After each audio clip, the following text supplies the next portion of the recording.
Wagi po ang Kapuso Network sa unang Gawaduyan Media Awards for Local Television. Pagtataguyod sa kapakanan ng mga bata ang layunin ng Philippine Pediatrics Society sa pagbibigay ng parangal. 5,000 doktor mula sa buong bansa ang pumili sa mga nanalo. Ang mainit na balita ni Victoria Tulad. GMA Network. Umani ng parangal ang GMA Network sa unang Gawaduyan Media Awards for Local Television ng Philippine Pediatric Society na naglalayong magtaguyod ng kapakanan ng mga bata.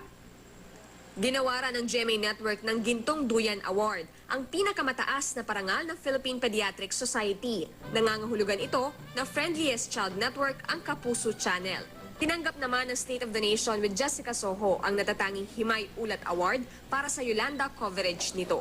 Ang makapaglingkod po sa mga Pilipino sa pamamagitan ng pagbabalita, sapat na pong parangal pero maraming salamat po sa bonus na to. Nakuha ng Reporter's Notebook ang natatanging Himay Salaysay Award para sa episode nitong Hikahos Musmos.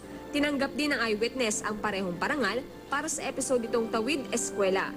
Ipinagkaloob naman sa Bawal ang Pasaway ang natatanging Talastas Katuturan Award. Pepito Manaloto, GMA 7. Big winners din ang Pepito Manaloto, Teen Gen at ang GMA News TV historical drama na Katipunan.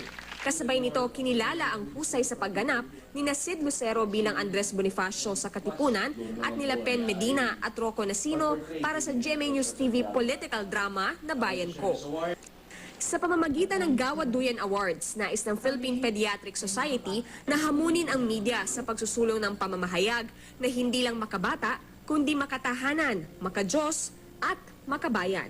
So from an initial advocacy of promoting health, the society has now matured to promoting, upholding and protecting the well-being and rights of children.